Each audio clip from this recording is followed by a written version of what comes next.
Ya, entonces, clase de hoy, vamos a continuar con el módulo.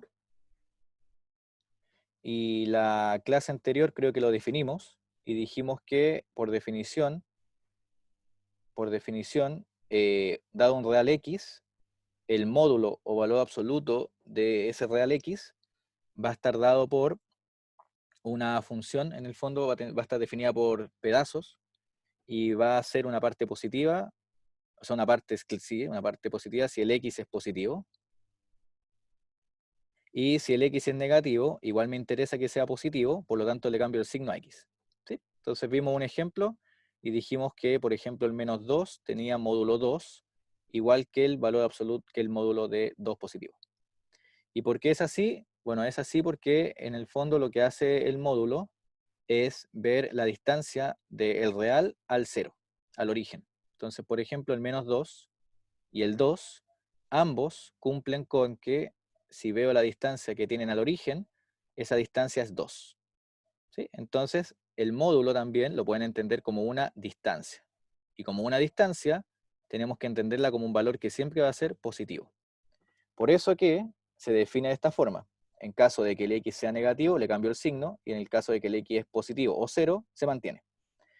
¿Por qué se mantiene si es 0? Bueno, porque la distancia del 0 al 0 es 0. Perfecto. Entonces, veamos algunos ejemplos. Y aquí nos vamos a dar cuenta que van a aparecer de nuevo inecuaciones. Por eso es la gracia de esta clase, para sellar lo que vimos la clase anterior. Ejemplos. El primero. Voy a ver quién es x menos 5, el valor absoluto de x menos 5. ¿Cómo lo puedo definir eso? Entonces, yo sé que va a tener dos partes, ¿cierto? Así se define el valor absoluto. Va a tener una parte donde el argumento del valor absoluto es positivo y otra donde es negativo.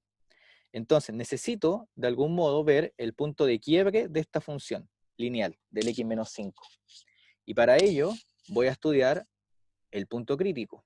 El punto crítico, recuerden chicos, es siempre el punto que me permite ver el cambio de signo.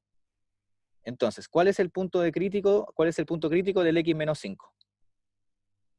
¿Cuál es el punto crítico? 5, ¿cierto Diego? ¿Cierto Camilo? ¿Cierto Arturo? Exacto, perfecto, es 5. Por lo tanto, el 5 me va a permitir a mí hacer ese cambio de signo. Si el x es mayor o igual que 5, si está a la derecha del punto crítico, yo sé que el argumento es positivo, así que queda tal cual. Pero si el x está a la izquierda del punto crítico, ¿qué pasaba con la expresión total con x menos 5? ¿Cómo era? Si está a la izquierda, es negativa. Si está a la izquierda. Por lo tanto, si es negativa, ¿qué debo hacer con la expresión? Debo cambiar el signo. ¿Sí? Entonces, el punto crítico lo que me hace es lo siguiente. Yo tengo acá mi línea, tengo el punto crítico, y yo sé que a la derecha va a ser positiva la expresión y a la izquierda va a ser negativa, siempre que el A sea positivo. Acuérdense que el A es el que lleva la batuta, que esto no cambiase de signo, ¿ya? Pero si el A es positivo, como en este caso, que es un 1 que está camuflado ahí, la cosa se porta bien. Es decir, a la derecha es positivo y a la izquierda es negativo. Y eso es todo. Veamos otro ejemplo. Un ejemplo más complicado, entre comillas más complicado. Vamos, 1 menos x cuadrado. Acá. Ya, nuevamente, tenemos que hacer cambios de signo. Pero ¿qué pasó acá? Justamente como preguntaba Tamara al comienzo, tenemos alguien que no es lineal. Tenemos alguien que es cuadrático. Entonces aquí, ¿cuántos puntos críticos voy a tener?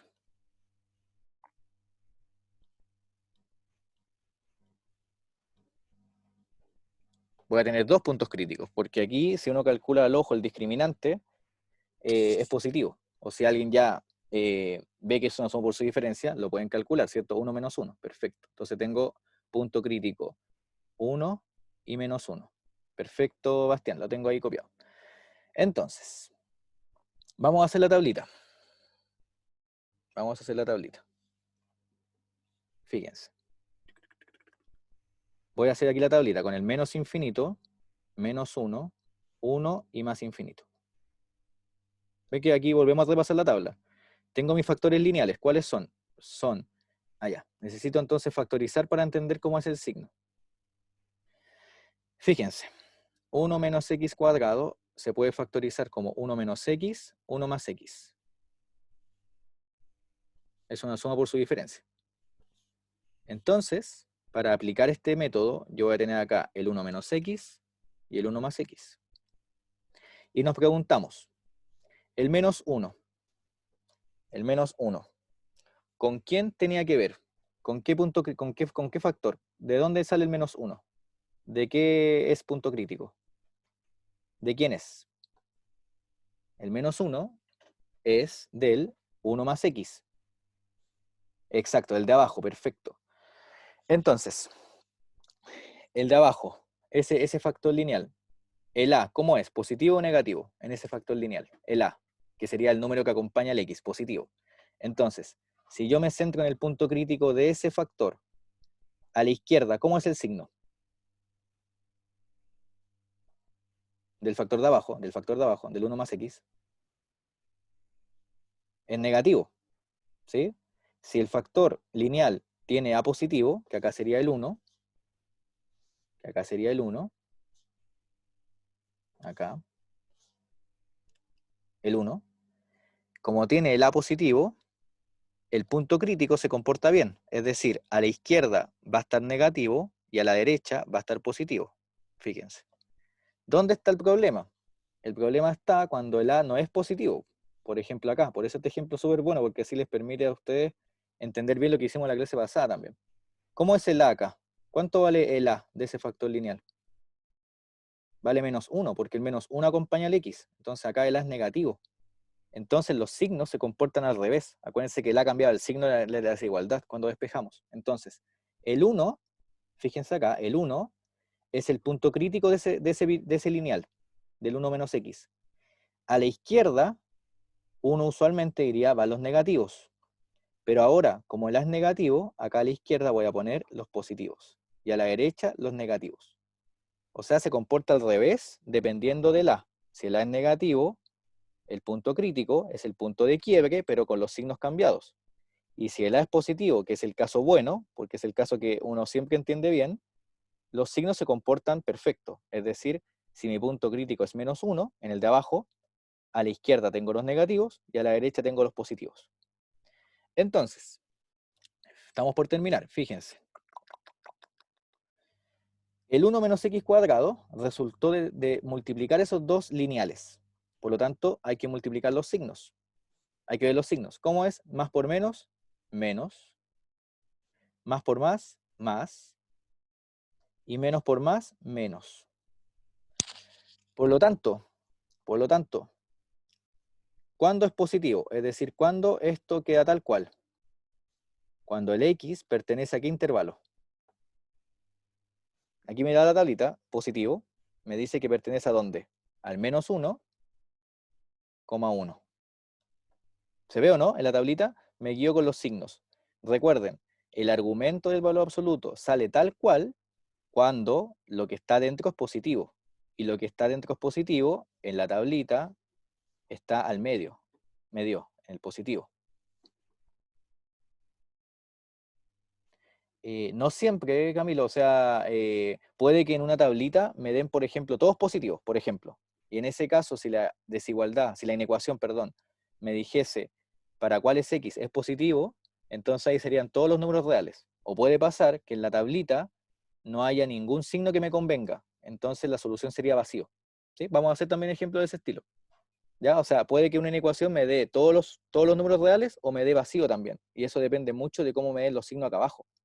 ¿Sí? Buena pregunta. Entonces, miren, el x, si está entre el menos 1 y 1, la solución final me da positiva. Entonces el argumento sale tal cual. Y como esto es mayor o igual que 0, los incluyo. ¿Cuándo cambia de signo? ¿En qué intervalos? En los intervalos menos infinito, lo voy a unir, menos infinito al menos 1, unión ¿con quién? Con el 1 al más infinito. En esos intervalos, si el x lo tomo en esos intervalos, ¿cómo es el signo final? El signo final es negativo. Perfecto. Por lo tanto, ¿cómo sale el argumento si es negativo? Sale con el signo opuesto. También, sí, también Jesús, ¿sí? Exacto, exacto, que sería el complementario de ese. Perfecto. Entonces, volviendo, cuando el argumento es negativo, tiene que salir con el signo opuesto para que me dé positivo.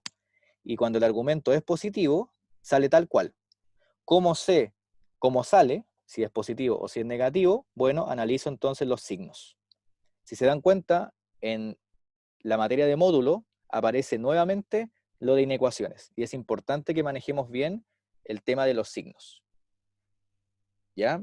Vamos a ver muchos más ejemplos, ¿sí? Pero a priori quiero avanzar un poco con propiedades. ¿Ya? Sí, sí, vamos a tomar la misma notación, Camilo. Perfecto. Perfecto. Profe, Dígame. en la parte de abajo, donde está el menos 1 menos x cuadrado, o sea, arriba. Aquí, aquí, El- no, en la solución, donde acá. está cogiendo como los intervalos así. ¿Ya? ¿Ahí incluyendo el uno o ahí el uno no se incluye? ¿El Ah, menos ya. uno y el uno? No, ahí no se incluyen porque en la definición de módulo, voy a subir, el caso que el argumento sale tal cual, incluye al cero. O sea, es mayor o igual que cero el argumento. Entonces acá, los puntos críticos anulan el argumento. Y como lo anulan, cuando sale tal cual, los debo incluir, porque también me da cero. Entonces ellos también sirven para que salga tal cual, porque me da cero. Pero Ah, ya. cuando me da negativo no lo incluyo porque el cero no es negativo, entonces no los puedo incluir. ¿Sí? Los puntos críticos aquí no los incluyo, cuando sale con el signo opuesto. Ah, ya. ¿Sí? Ya, gracias. Sí. Perfecto, de nada. Tenemos algunas propiedades con el módulo. Entonces yo voy a demostrar una, si no me equivoco, porque la mayoría están probadas en el apunte, pero voy a probar una que no está en el apunte, que me parece bien interesante, que es la desigualdad triangular.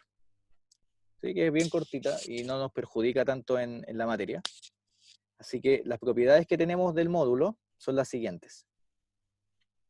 Vamos a hacer otro ejemplo después, ¿sí? Así que no se preocupen si alguien quedó un poco colgado con ese, vamos a hacer uno más difícil después, donde vamos a practicar harto el tema de los signos. Entonces, miren, primero, el módulo siempre es positivo, o cero. Segundo, voy a tener que el módulo de x es cero, si y solo si el x es el cero. O sea, la única forma de que el módulo me dé cero es que yo estoy considerando el cero como elemento. Después, el módulo de menos x es el módulo de x. Eso implica que tanto x como menos x tienen la misma distancia relativa al cero. Esa es la propiedad 3. Propiedad 4 me dice que x elevado a 2 es lo mismo, el módulo de x elevado a 2, como x elevado a 2 es siempre positivo, sale tal cual. Y es lo mismo que elevar al x al cuadrado después de calcular su módulo. Vamos con la 5. La 5 dice que un valor x cualquiera está acotado entre menos el valor absoluto de él y el valor absoluto de él. La 6 dice que el valor absoluto de un producto es el producto de los valores absolutos. La 7 dice que así como se cumple para el producto, también se cumple para el cociente. Es decir, si yo hago x dividido y en valor absoluto, esto es lo mismo que separar los valores absolutos. 8 dice que el valor absoluto de x menor o igual que un número a, por definición, va a ser menos a, que esta es la que uno ocupaba esto en el colegio, para los que vieron en el colegio valor absoluto, en ecuaciones con valor absoluto, la voy a marcar porque esa es importante. Esa se ocupa harto. ¿Sí? Ahí la marqué porque es una que uno ocupa bastante. La 9 quiere decir la contraria, o sea, módulo de x mayor o igual que a, por definición, lo vamos a tomar como el x es mayor que a, o el x es menor que menos a, menor o igual que menos a. También la voy a marcar porque también va a ser importante en algunos desarrollos. Y finalmente la propiedad 10 es la desigualdad triangular, la estrella. Desigualdad triangular. Y la desigualdad triangular, ¿qué dice? Dice que para cualesquiera reales x e y, la distancia relativa al 0 de la suma de x con y es menor o igual que la suma de las distancias de estos elementos. En algunos libros también la pueden ver como desigualdad del triángulo, pero el mismo nombre. La desigualdad triangular, Nico, ¿la hicieron en la auxiliar? Ah, perfecto, ya, genial, genial. Y ahí ocuparon la propiedad 8, etcétera. Ya, buenísimo, buenísimo. Entonces, muy bien, Gaspar, ahí. Perfecto. Entonces, vamos a hacer ejercicios, ¿sí? Vamos a hacer ejemplos. Ejemplos. Ejemplo. El primero, ya, demostración, ejercicio. Y hay algunas que están en el apunte, si no me equivoco, están en el apunte la 1, la 2, sí o sí yo vi la 8, y creo que vi la 5. ¿Sí? Así que ahí revisan, y obviamente si tienen duda o consulta, la pueden preguntar en el foro, o me pueden preguntar a mí, o en la clase recuperativa, si gustan, podemos hacer una que no esté en el apunte, que tengan muchas dudas. ¿Sí? Entonces, miren, ejemplo. Determine el conjunto solución de módulo de x más 1 más módulo de x menor que 5. Solución. ¿Qué voy a hacer yo? Voy a dejar acá en pause mi sonido, o sea, voy a detener el sonido, voy a también detener la grabación, y voy a dejar que ustedes unos 5 minutos o un poco menos lo intenten. Y alguien al azar, bueno, si no lo ha intentado o si no lo ha podido hacer, me dice, pero si lo ha hecho, me puede ir diciendo qué ideas tuvo. ¿Ya? Para que lo intenten también, para que trabajemos, para que hagamos un poco más dinámico dentro de lo posible esto. Así que, pausa grabación, volvimos al aire. Ya, entonces, fíjense, acá hay dos caminos y yo el que voy a mostrar va a ser trabajando con los intervalos. ¿Intervalos de qué? Los intervalos que voy a obtener con los puntos críticos asociados a esta inecuación. ¿Cuántos puntos críticos voy a tener? Ahí su compañera dijo que tenía una duda, ¿cierto? Si había más de uno. Aquí, ¿cuántos habrán? ¿Cuántos cambios de signo tengo que analizar? 2. Muy bien, Camilo. Voy a analizar tanto ese módulo como este módulo. Entonces, para el módulo de la izquierda, ¿cuál sería el punto crítico? PC voy a poner. ¿Cuál sería el punto crítico del módulo de la izquierda? Sería el menos 1. Perfecto. ¿Y en el de la derecha, cuál sería el punto crítico? El otro es 0. Muy bien. Entonces, ahí justamente en los puntos críticos, menos 1 y 0, van a estar los cambios de signo de estos módulos. Entonces ahí voy a poder analizar cómo sale la expresión que está dentro. Esa es la clave. Entonces miren, nuevamente, voy a hacer aquí la tablita. Voy a poner acá. Voy a poner aquí, ¿cuántos son? Ahí o no. Me falta uno, creo. Ahí. Acá va a ir el menos infinito, el menos 1, el 0 y el más infinito. Entonces, ¿ya?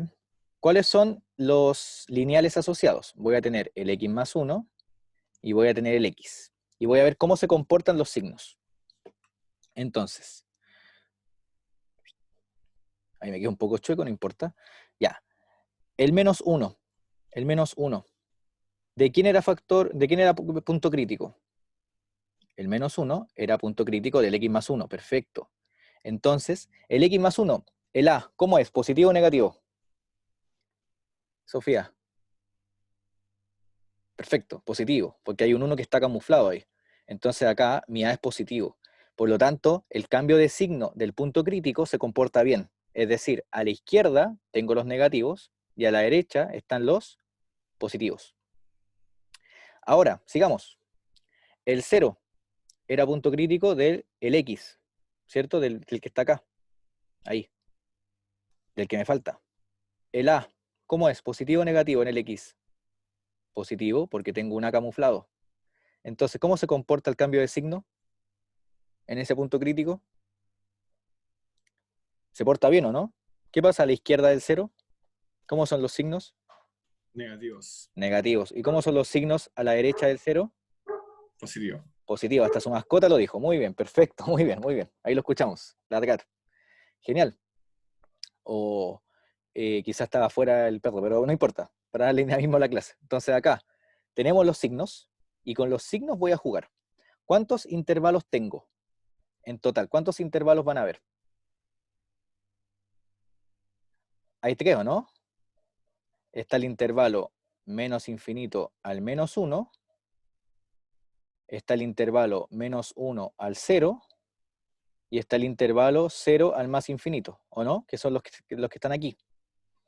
Y me interesa que todos ellos, unidos, me dé completamente los números reales. Entonces acá, arbitrariamente, como ustedes quieran, tienen que cerrar algunos intervalos. Entonces acá yo voy a poner, por ejemplo, el menos 1 cerrado, porque abrí el menos 1. Y acá el 0 también lo voy a cerrar, acá al final. Van a ver que no va a influir eso después. Ahí. Y ahora sí, los números reales se pueden escribir como unión disjunta de esos intervalos. Cuando digo, Profe, dígame. ¿qué es disjunta?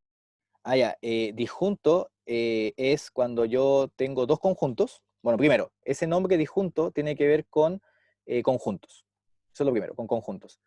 Y cuando yo hablo de conjuntos disjuntos, es cuando la intersección de los conjuntos es vacía. ¿Sí? Entonces acá, conjuntos disjuntos, gracias Camilo, conjuntos disjuntos, es cuando conjuntos con intersección vacía. Intersección vacía. Si nos damos cuenta, en estos intervalos que tengo, la intersección efectivamente es vacía. ¿Por qué? Porque el intervalo menos infinito al menos 1 no tiene ningún elemento en común con el menos 1, 0. Porque no estoy incluyendo el extremo. Y el menos 1, 0 no tiene ningún elemento en común con el 0 al más infinito. Porque el único elemento en común posible, ¿cuál sería? El único así posible al ojo. ¿Cuál sería en el intervalo 2 y el intervalo 3 al ojo? ¿Qué elemento sería el común? Al ojo sería el 0, ¿no? Pero el 0, en el intervalo del medio, no lo estoy incluyendo, pero en el intervalo final sí. Por lo tanto, ese 0 no es común en esos intervalos. Es solamente en el último. Entonces ellos se llaman disjuntos. Ya eso igual lo van a ver, no sé si ven teoría de conjunto en integral álgebra después de lógica, o no, no sé en qué lugar lo ven. Ah, ya, perfecto. Ya vamos entonces casi como a la par. Así que bien, igual ayudó entonces ver qué significa disjunto. Gracias ahí por la pregunta. Eso es como un bonus. Ya, entonces ahora, volviendo al ejercicio, nos damos cuenta de lo siguiente. Vamos a tener tres casos. Voy a tener caso 1, cuando el x que yo considere esté en el primer intervalo. Nos vamos a posicionar en casos. Entonces, el x, si está en el menos infinito y menos 1, voy a ver qué pasa con los signos. Acá está. Profe, Dígame, Tamara. no entendí porque en el segundo intervalo no incluye al menos uno y al cero. Ah, ojo, eso es solamente para que sea la intersección no vacía. Pero yo, por ejemplo, si hubiera considerado el menos 1 abierto acá, en el menos infinito, menos 1, debiese haber cerrado el menos 1. Porque la idea es que cuando yo junte todos, me den todos los números reales. Entonces yo ahí elijo si los considero o no.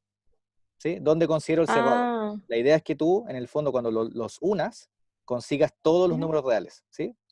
Ya, sí. Eso. Gracias. Bien. De nada, Tamara. Bien. Entonces, Tamara también, ayúdame. A ver, si el x lo tomo en el intervalo menos infinito y menos 1, ¿cómo es la expresión x más 1?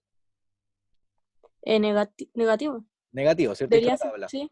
Entonces, ¿cómo sale del valor absoluto?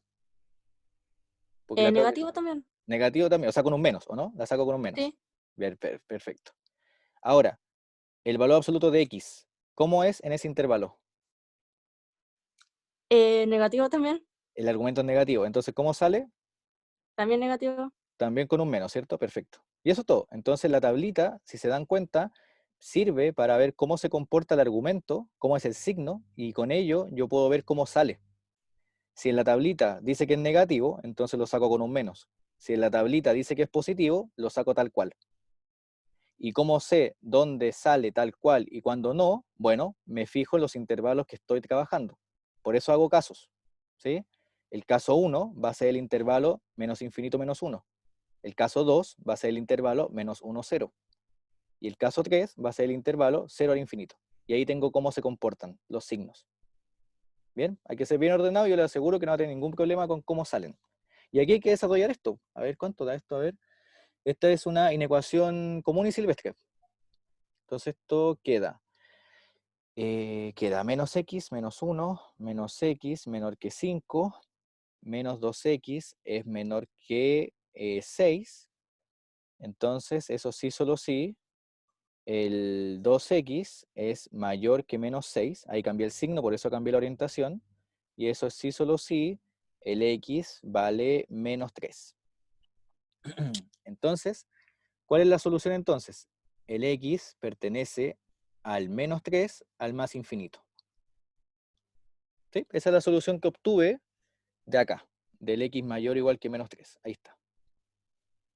¿Sí? Ahí está. Pero el x,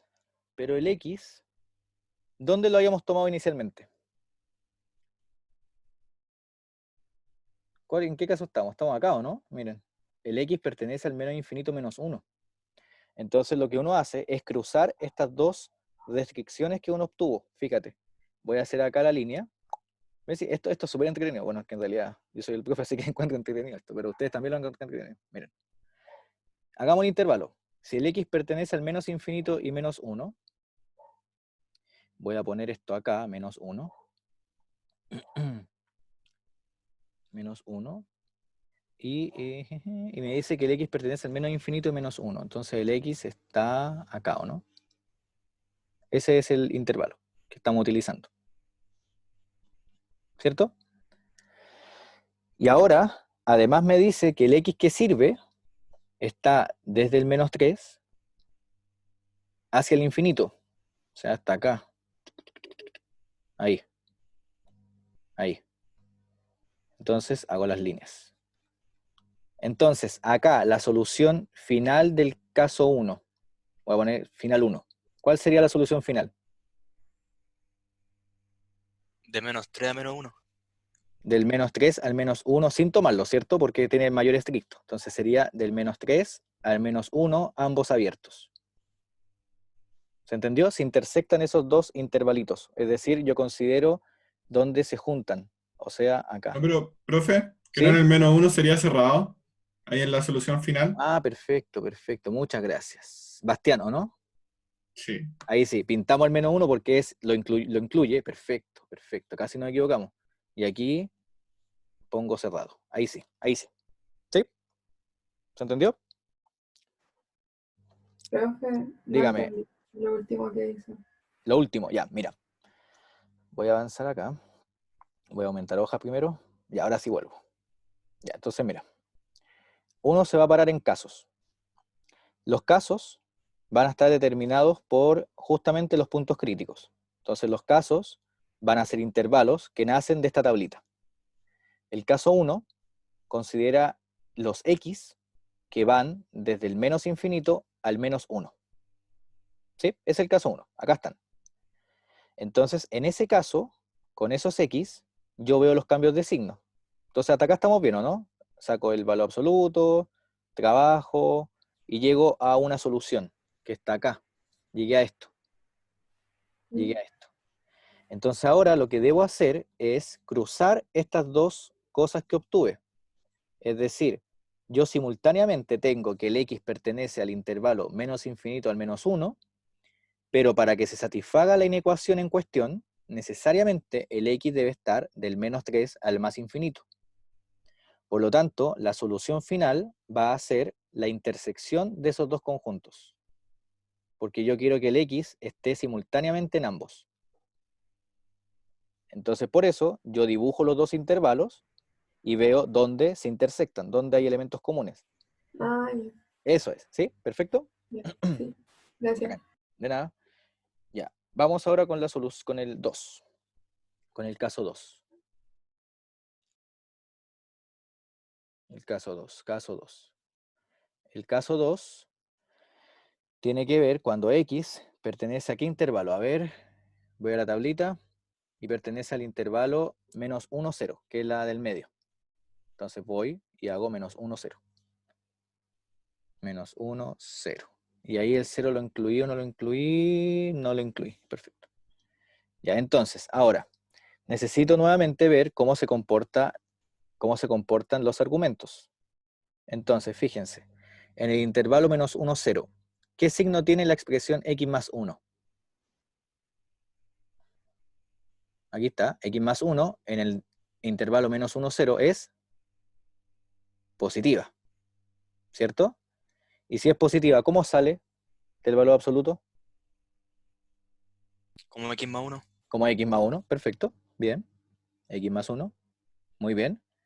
Más, y en el intervalo menos 1, 0, en el mismo intervalo, ¿cómo es la expresión x? Negativa. Negativa. Entonces acá necesito que salga el menos x, porque le pongo con menos, y eso debe ser menor que 5. Entonces ahora que ya quité el valor absoluto, esa es la clave de los casos, uno quita los valores absolutos, resuelvo. Entonces miren, tacho, ahí, a lo de AndNote, cancelo las x y me queda 1 menor que 5. Eso, ¿para qué x se cumple? ¿Cuál sería la solución ahí? ¿Todos los reales? Para todos los reales, ¿cierto? Porque el x se fue. ¿Sí? Entonces, ahora, ¿qué tengo que hacer con las soluciones que obtuve? Con las dos. Las debo intersectar. Y la intersección me da siempre un conjunto más chico. Entonces, ¿cuál será la intersección del menos 1, 0 con los números reales? La Menos, misma, menos 1, 0. la misma, ¿cierto? Menos 1, 0. Bien, porque él está contenido en los reales, así que la intersección, cuando un conjunto está contenido, es el conjunto que está contenido, el más pequeñito. Bien, listo, terminamos el caso 2. Vamos con el último caso. Obviamente acá esto ustedes lo hacen más rápido después en casa cuando vean ejercicios así, porque uno se demora más que está explicando, pero se entiende que uno después ya lo hace más rápido si no estuviese explicándolo. Ahora, el caso 3, me comporto en el intervalo 0 infinito. Así que el último caso que me queda, 0 infinito. 0 infinito, x pertenece al 0 infinito, y lo incluye, porque no incluye el 0 acá. Perfecto. ¿Dónde está? Acá. Ahí. Entonces, en ese caso, vea la tablita, me doy cuenta en la tablita que en ese intervalo, en el 0 infinito, los dos argumentos, ¿cómo son? Los dos son positivos. Positivos. Por lo tanto, ¿cómo salen del valor absoluto? Salen tal cual, ¿o no? Porque el valor absoluto, como el argumento es positivo, sale con la misma expresión. Es decir, queda x más 1 más x menor que 5. Quité nomás los valores absolutos. Cuando es positivo se quitan. Entonces acá me queda 2x menor que 4, x menor que 2. Así que ¿cuál es la solución de acá? El x pertenece al menos infinito al 2. Entonces ahora, ¿qué tengo que hacer con esas dos soluciones? Las debo intersectar. ¿Y cuánto me queda la intersección? Y así en el dibujo sería la solución final 3. Sería, sin el dibujo, sería del 0, ¿hasta dónde? Al 2, sin incluir. ¿Cierto? Esa sería la intersección. Si alguien no lo ve, les recomiendo aumentar el brillo de su computador. No sé, un chiste fome. Si alguien no ve esto, haga la recta numérica. Entonces acá, ¿qué hace? Debe graficar los intervalos, y los intervalos son, acá tengo el 0, acá tengo el 2. ¿Qué hago? Del 0 al más infinito, sigo para allá, incluye el 0. Y el otro intervalo, ¿cuál es? Del menos infinito al 2. Y no lo incluye. Ahí está. Entonces, ¿cuál es el intervalo común? El intervalo común sería del 0 al 2. El 0 no lo incluye, el 0 sí lo incluye, el 2 no lo incluye. Perfecto. ¿Bien? Ahí está el intervalo que me funciona. ¿Y cuál sería entonces la solución final? Solución final. ¿Qué hago con todas las que obtuve? ¿Qué creen ustedes? ¿Unirlos? Unirlas, perfecto, Perfecto. porque el X, como es un número real cualquiera, y esos intervalos unidos me daba el conjunto total, que son los números reales, el X puede estar o bien en el primer intervalo, o bien en el segundo intervalo, o bien en el tercero. Y como estoy ocupando un O, cuando uno vio unión e intersección en integral álgebra, el O tiene que ver con la unión, porque puede pasar o esto o lo otro. Entonces acá, 1. Como los 1 me queda del menos 3 al menos 1, esa es la solución 1, incluyendo el 1, incluyo, unida del menos 1 al 0, unida del 0 al 2. Y eso creo que se puede escribir más bonito, ¿no? Creo que se puede escribir del menos 3 al 2. ¿Me compran o no?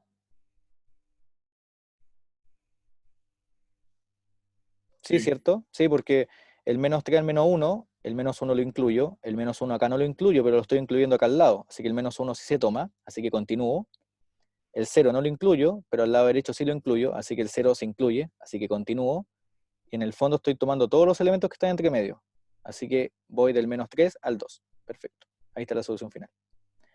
Caso de emergencia, si es que alguien en caso de emergencia está acá y no sabe qué más hacer, lo deja ahí, ¿sí? Nicolás, si hubiera cambiado la cerradura de los intervalos, lo más probable es que acá te hubiera quedado al menos 1 cerrado y acá abierto. La solución no cambia, ¿sí? Te hubiera cambiado cómo quedan los extremos en los intervalos. Pero finalmente el resultado final no hubiera cambiado, ¿sí? En general da lo mismo, sí.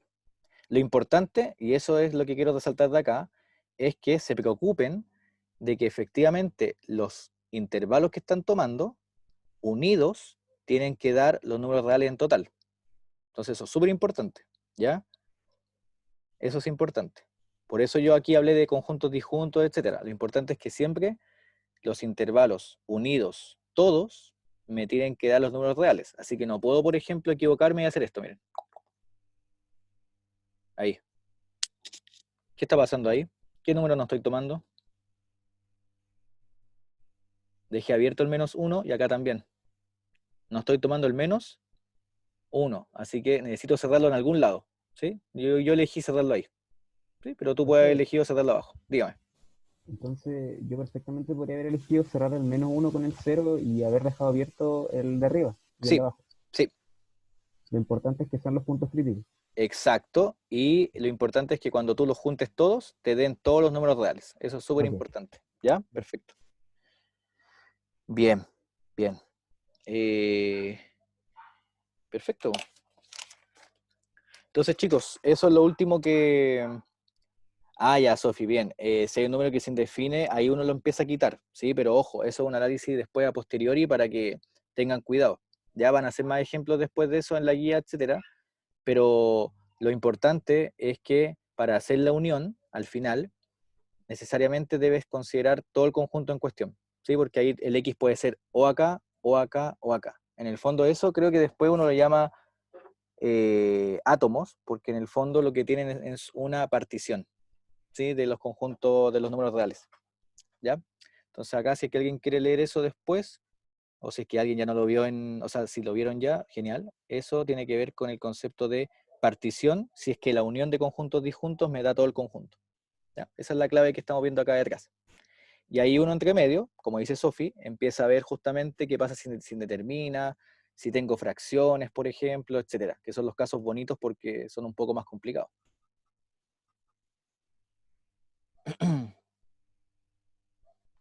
Sí, Angélica. Sí, acá sí tengo más de un valor absoluto, veo casos. Y, por ejemplo, si tuviese este ejercicio, lo voy a dejar acá propuesto por si alguien lo quiere hacer en casa después. ¿Qué puedo hacer si tengo ese ejercicio propuesto? Puede hacer casos también, pero si no quiere hacer casos, fíjense que hay Propiedad. en la propiedad 8, fíjate. La 8 me dice qué pasa si un valor absoluto es menor que un número. Entonces yo sé que esto se transforma inmediatamente en algo. ¿sí? Que ya tengo por propiedad. Si alguien se olvida de las propiedades, ¿qué puede hacer? En caso de que ahí esté en la B, ¿qué puede hacer? Puede hacer casos. Aunque haya uno, aunque haya un valor absoluto, ya puede hacer casos y le va a dar exactamente lo mismo. ¿Bien? Así que siempre uno se puede salvar en caso de que uno esté en problemas. ¿Ya? Profe, Dígame.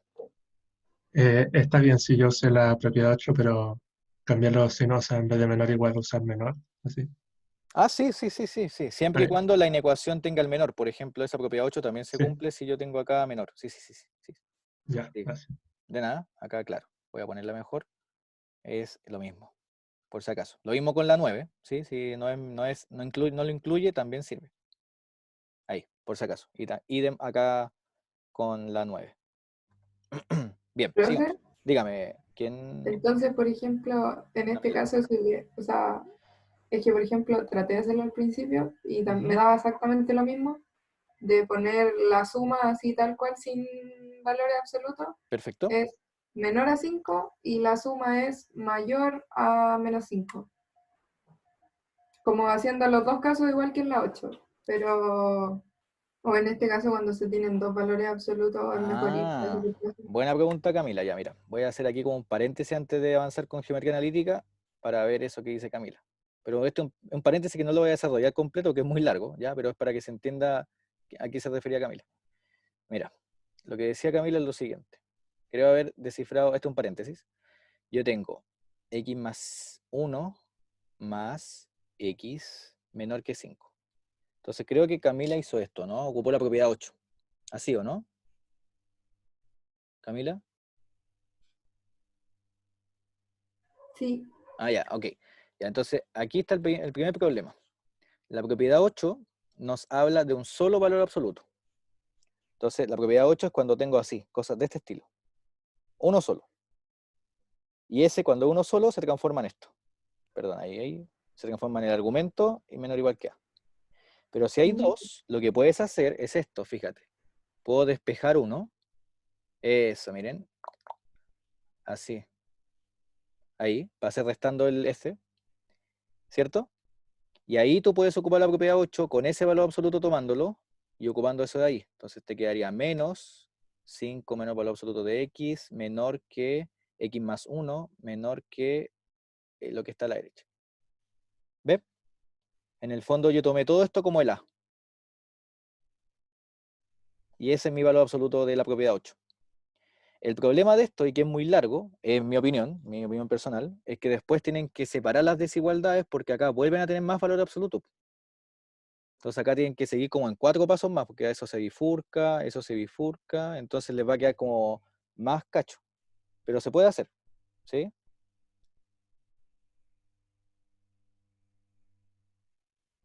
¿Se entendió? Entonces siempre es importante transformar esto en la forma que tienen las propiedades. Entonces la propiedad 8 me dice que tú tienes que tener un valor absoluto a la izquierda menor o igual que algo. Y ese algo puede ser cualquier cosa. Entonces ahí yo, por ejemplo, despejé 1 y trabajé con la propiedad 8. Propiedad 8. ¿Bien?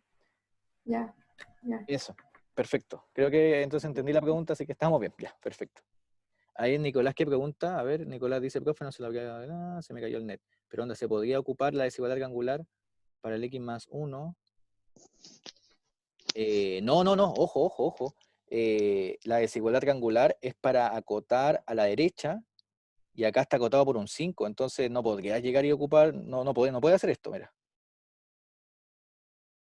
Creo que entendí lo que quería hacer. No puedes hacer esto, por ejemplo.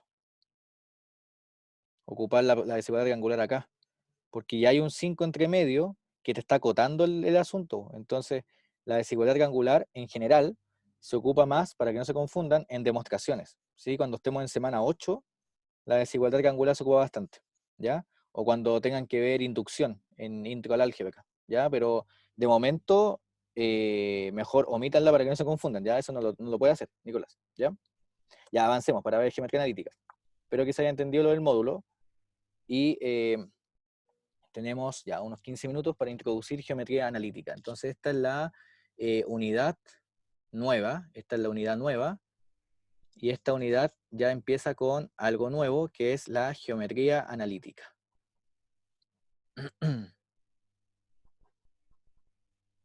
Perfecto. Entonces, empecemos ya con algo nuevo. Entonces, la geometría analítica lo que hace principalmente es estudiar lugares geométricos. ¿Sí? Entonces, nuestro objetivo en esta unidad va a ser estudiar lugares geométricos. Y alguien me puede preguntar automáticamente, ¿lugares dónde? Geométricos.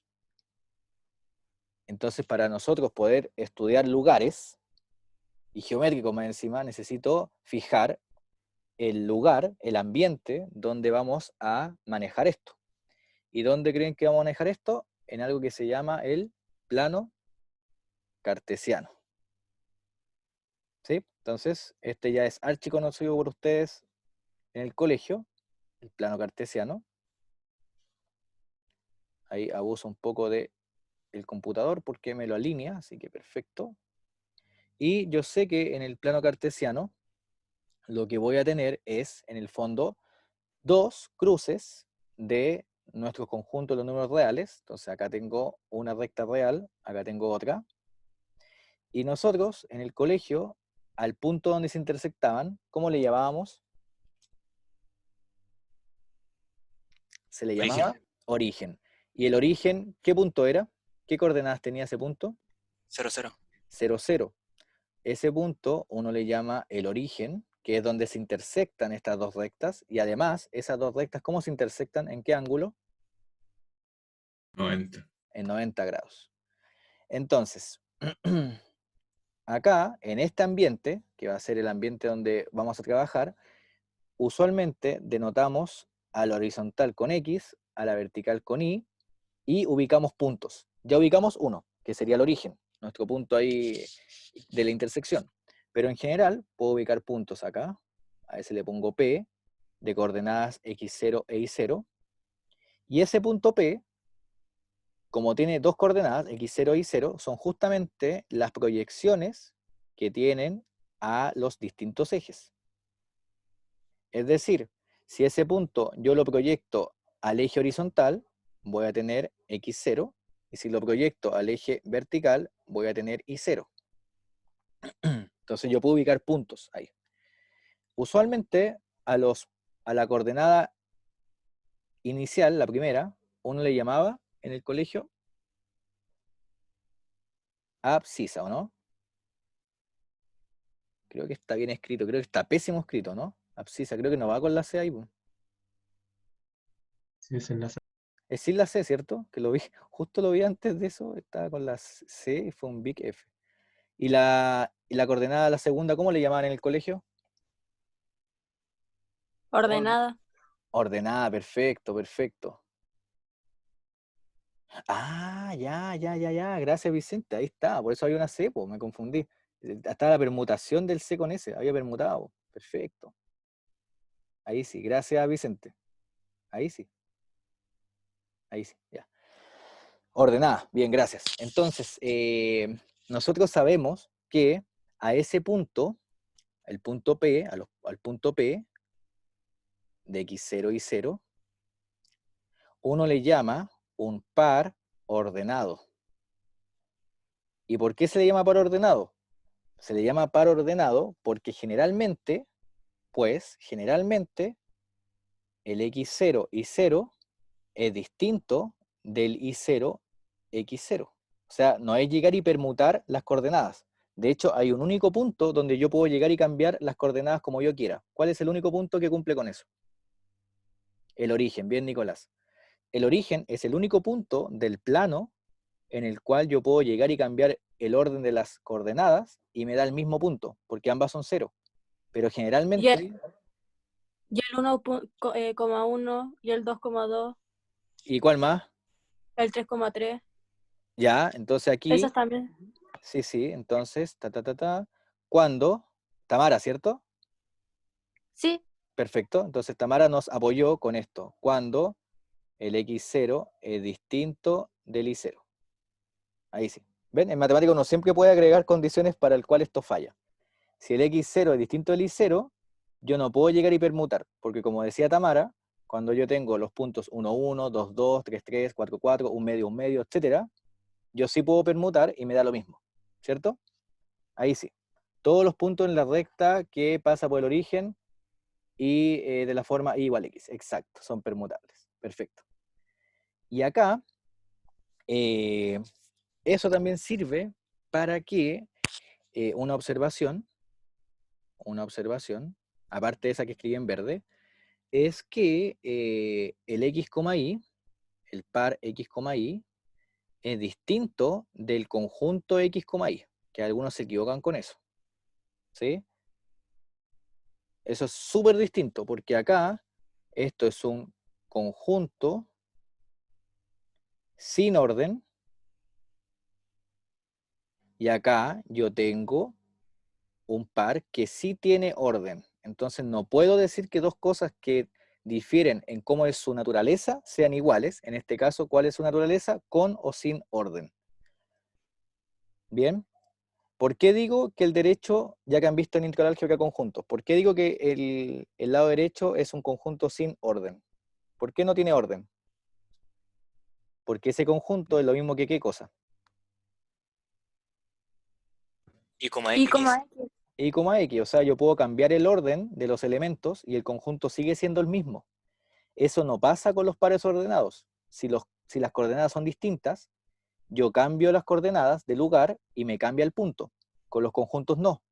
Los conjuntos corresponden a una colección finita o infinita de objetos que no tiene ni orden ni importa la repetición. O sea, están caracterizados totalmente por sus elementos intrínsecos. Por lo mismo, si yo tengo x, y, es lo mismo que el conjunto que tenga y, x. Y en teoría de conjuntos, va a ser lo mismo que el conjunto que tenga el y, x, por ejemplo, si empieza a repetir elementos.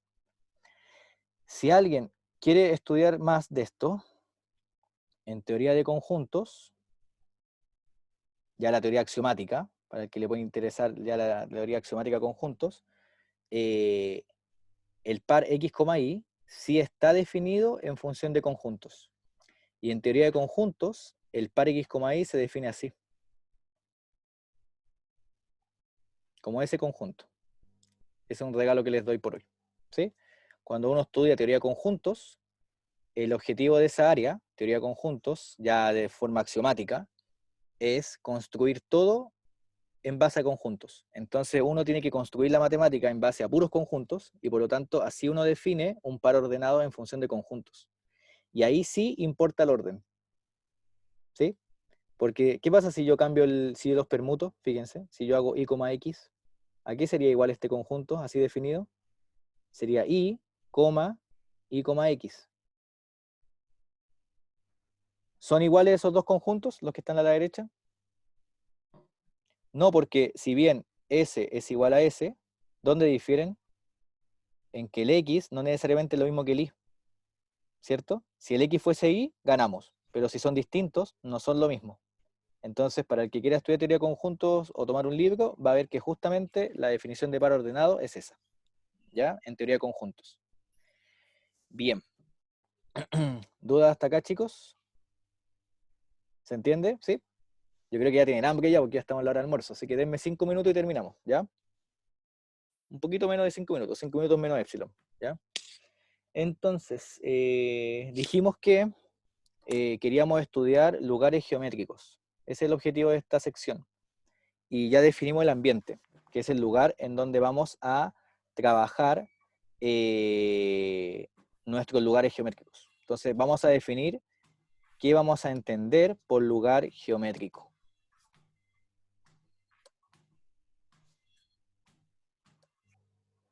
Ahí silencié a Bastián, estaba con el audio activado. Entonces, lugar geométrico. Que es justamente el objetivo de todo este capítulo. Un lugar geométrico va a ser un conjunto que voy a anotar generalmente por una L, en forma genérica, que va a ser un subconjunto de mi plano cartesiano, de R2, tal que se tiene que cumplir una condición. O sea, voy a tener acá una proposición que debe ser verdadera y una proposición evaluada en los puntos x, y. Es verdadera. Eso es un lugar geométrico. Entonces, a esto que está después del slash, le voy a llamar la condición. Y los lugares geométricos que vamos a estudiar, que va a ser, por ejemplo, la línea recta, la circunferencia, la parábola, etcétera, van a cumplir con una ecuación. Y esa ecuación va a ser justamente la condición que voy a necesitar, que voy a usar. Entonces, algunos ejemplos de lugares geométricos más fáciles. Por ejemplo, ¿qué lugar geométrico sería este? A ver, sería, por ejemplo, voy a poner L1, voy a tomar a todos los puntos X, Y, dados por el I igual 0. ¿Qué conjunto es ese? Si fijo el I y lo pongo, ¿Es lo pongo igual a el 0. eje X? Sería el eje X, ¿cierto? Porque no tengo altura, entonces solamente varío en la primer componente. Muy bien. Y ese uno lo denota por OX. Perfecto. Este sería el eje X. Bien, ¿cuál sería entonces el eje Y? ¿Cómo lo podría escribir acá en función de una condición? Donde el X es 0, ¿no? Donde el X es 0. Muy bien, Tomás. ¿Y cómo lo denotaré? Siguiendo la misma lógica, sería OY, que sería eje Y. A ver, sigamos. A ver, algunos que ustedes conocen. El lugar 3 que voy a poner acá, a ver. X, Y en el plano, tal que el X es positivo. Tal que el X es positivo. Y el Y es Todo positivo. a la derecha del... Todos los que están a la derecha, y me faltó algo más, perdón. Me emocioné acá. Me faltó esto, ahí sí. Ya, ¿qué sería eso? El El primer primer cuadrante. cuadrante. El primer cuadrante. Muy bien. Que serían los que están sobre el eje X y a la derecha del eje Y. Entonces sería acá primer cuadrante. Entonces, el conjunto de puntos donde la primer componente y la segunda son positivas son justamente los que están acá. Que eso le llamamos el primer cuadrante. El segundo cuadrante, ¿qué condición tendría? Que el Y sea positivo y el X negativo. Exacto, que el X sea negativo y que el Y sea positivo. Muy bien. El tercer cuadrante, ¿qué condición le pongo? Que ambos sean negativos. Que ambos sean negativos. Y finalmente, el cuarto cuadrante, X positivo y Y negativo. X positivo y Y negativo. Perfecto. ¿Ven? Entonces nosotros podemos describir lugares de este ambiente, que sería mi plano cartesiano, en función de condiciones. Y estas condiciones van a estar dadas por ya sea ecuaciones, ya sea desigualdades, etcétera, donde estén involucradas la X y la Y, que son justamente los componentes de mi par ordenado. Entonces, el día miércoles, lo que vamos a hacer, los primeros 5 minutos, va a ser discutir cuándo podemos recuperar una clase, para que no quedemos tan atrás, y vamos a ver dos lugares geométricos, que va a ser la circunferencia y la línea recta. ¿Sí? Eso, chicos. ¿Dudas hasta acá? ¿Todo bien? Pausar grabación.